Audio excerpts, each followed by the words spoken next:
Good morning, TCTC, and welcome back to TCTC Time. I'm your host, Alex Holden. And I'm your host, Talon Ramsey. This week on TCTC Time, we are presenting you with our campaign for both SMASH and Create Real Impact. If you didn't already know, SMASH and Create Real Impact are programs that advocate to prevent distracted and impaired driving.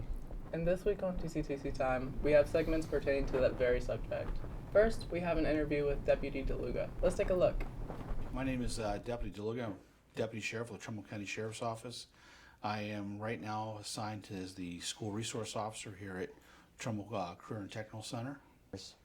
Yeah, some of the most common things I see with the inexperienced drivers, number one, basically, is inexperience. They will maybe make some poor decisions on how they will leave everything from going around a parked car that's not parked, that might be moving, to just simple little mistakes like that just from lack of experience of driving. A lot of the 17-year-olds out here think they've been experienced drivers because they've had a permanent license now for a total of a year and a half. But in life, that's really a drop in the bucket of life. So it's still kind of inexperience, and they don't realize that. Some of the things I see is more when they're distracted.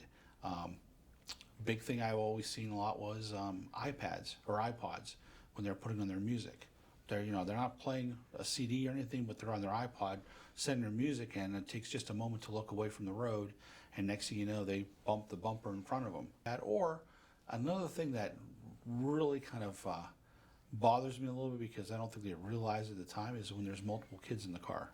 When you have multiple teenagers in the car, a lot of times they'll joke around and stuff, and a lot of times it's the passengers creating the distraction, not realizing that that person behind the wheel has their life in their hands. So a lot of times there's a little bit of distraction with that. Well, just give you an example of one of the things that a father had told me years ago here. He was in here for some sort of hearing or discipline about his son, and he was pretty upset. And I said, well, you got a pretty good son. And he looked at me and went, stop. He goes, my son and his buddies are all good kids. I got to give them that. But you put 5 or 6 good kids together, sooner or later someone thinks of something stupid to do, and the other kids will follow. He goes, it's just human nature. And I kind of chuckled, but he was actually kind of right on that. So on something like that, there's always going to be one in the vehicle that, due to maybe past experiences through families, whatever, may speak up and say, hey, don't do that. I joke around, I go, sometimes when kids have to go to court for stuff, they get put on probation. I go, think of probation as that little bird on your shoulder whispering in your ear, hey, don't do that. Everybody has that bird on their shoulder that should be whispering that to them. Hey, make good decisions. And sometimes if they don't have that bird or they don't listen to that bird, well, it's kind of nice to have that passenger next to them or in the back seat saying, hey, maybe you should slow down. The roads are kind of slippery today. That's why the distracted driving laws. It's not just a cell phone or anything like that. There's a lot of things that people do when they're driving that distracts them, and a lot of times it's even eating. All it takes is for the one person to be eating French fries, which you think, okay, it's not a big deal. They drop a French fry in their lap, they look down, they've taken their mind off the road for a moment. And when you're traveling 55, 65 miles an hour, that second covers a lot of area. Again, distraction about eating. A girl I stopped and talked to her when she was leaving Dunkin' Donuts yesterday. Mm-hmm. She was in the turning lane, and as I was making a right-hand turn on right after I stopped, she's coming across the intersection at me. She's in the turning lane. She was in the wrong lane. So her thing was, I didn't see it. I didn't realize the sign was there. I'd never been to that Dunkin' Donuts over there before, so I didn't know. Well, the signs are pretty well clearly marked, but a lot of people do it.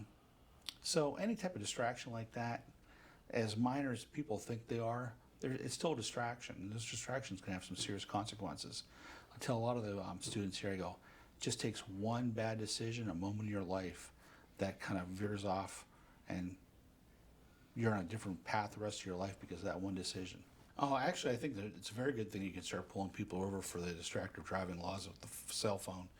A lot of times, people just don't think about it. A lot of it, like we talked about earlier, is inexperience. I stopped one kid for being on their phone, and as I was trying to talk to him, I said, why are you on your phone? And they kind of got angry at me and said, well, my mother called me. And I'm like, but you see what that caused here. That's why. And I didn't actually stop them because of the phone. It was actually when they were leaving the school, it was causing an accident. So it's a good thing because a lot of people don't realize stuff like that. All right, guys, best I can tell you is on the driving, on the distracted driving and being careful. It's like anything else in life. Take it serious. Careful what you do. Think about what you do. All it takes is one split second to make the wrong decision or a partial wrong decision that changes the rest of the course of your life. And not only yours, but other people, not your passenger car and other people and vehicles around you. So be careful out there and drive safe.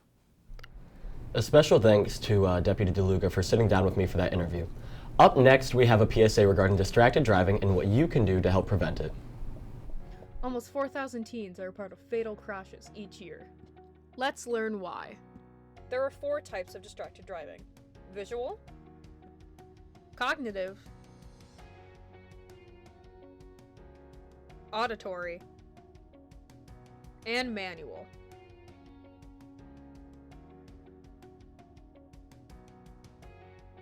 Don't be the cause. Create a real impact.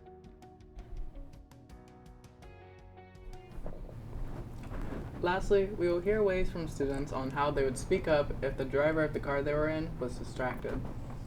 As a passenger, you also have the right to your life. Just because the person in the driver's seat is controlling it doesn't mean they're also controlling your actions. One way I would speak up is by telling the driver bluntly that, hey, you're on your phone, you probably shouldn't be on your phone while driving.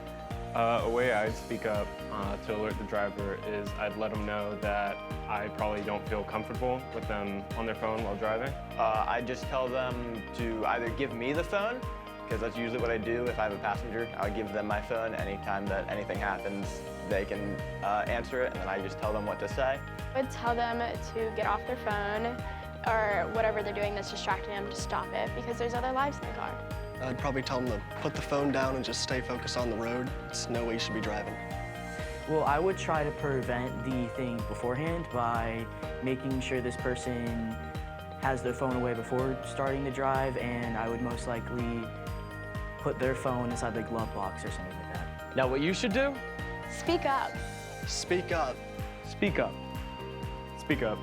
Speak up. Speak up. Speak up. Speak up.